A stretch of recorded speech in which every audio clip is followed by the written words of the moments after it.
ఈ గ్రామంలో వైద్య అవసరాల నిమిత్తం దీన్ని ఏర్పాటు చేసుకుంటున్నాం. ఎందుకంటే ఈ ప్రభుత్వం వచ్చిన తర్వాత వాళ్ళ చాలా విలేజ్ హెల్త్ క్లినిక్కి మంజూరు ఇవ్వడం జరిగింది.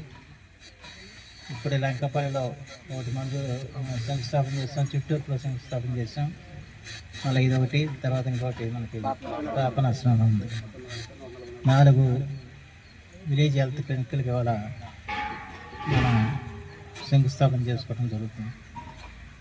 ఎందుకంటే వాళ్ళ వైద్యానికి వాళ్ళ అత్యధికమైన ప్రాధాన్యత ఇవ్వాల్సిన అవసరం ఉంది. ప్రత్యేకించి ఇక్కడ ఉన్న ఎస్సీలు, ఎస్టీలు, ఈ బలహీన వర్గాలకు సంబంధించిన వారందరూ కూడా ఎక్కువ ఈ గ్రామంలో ఉంటారు కనుక వారికి వైద్య సేవలు అందించడానికి ఈ విలేజ్ హెల్త్ క్లినిక్ ఉపయోగపడాలని చెప్పి నేను కోరుకుంటున్నాను. ఇంత పూర్వం కూడా ఇక్కడ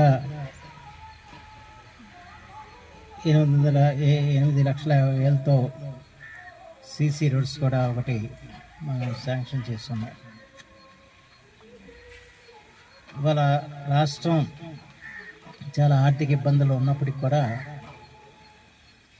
వీలైనంత వరకు ఈ అభివృద్ధి కార్యక్రమాలను ముందుకు తీసుకెళ్లే ప్రయత్నం ఈ ఏడాదిన్నరగా చేయటం జరిగింది.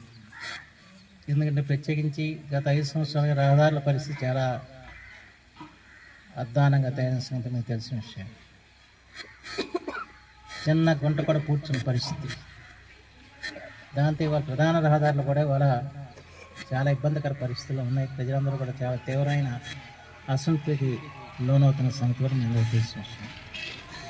ఇలాంటి పరిస్థితుల్లో ఇప్పుడిప్పుడే ఆ కార్యక్రమాన్ని ప్రారంభించి మళ్ళీ రోడ్లు కూడా నిర్మాణం చేయించే దిశలో ఒక్కొక్క అడుగు వేసుకుంటూ వెళ్తున్నాం. ఇప్పుడు ప్రెసిడెంట్ గారు చాలా విషయాలు చెప్పారు ఈ గ్రామంలో ఉన్న సమస్యలు.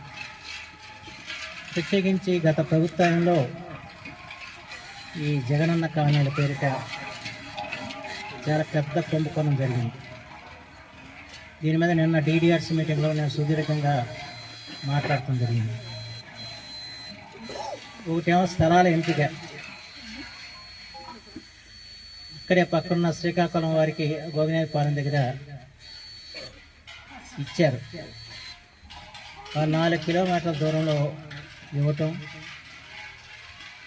అది బేస్మెంట్ లెవెల్లో వాళ్ళే నిర్మాణం చేసి వదిలిచ్చాము. ఆ గ్రామస్తులు మేము అక్కడికి వెళ్ళామని చెప్పేసి ఆ పట్టాలను తెప్పించిన పరిస్థితి. ఇక్కడేమో కోర్టుకు వెళ్ళి ఇక్కడ కార్యక్రమం జరిగిన పరిస్థితి. ఈ రకంగా ఎక్కడ చూసినా కూడా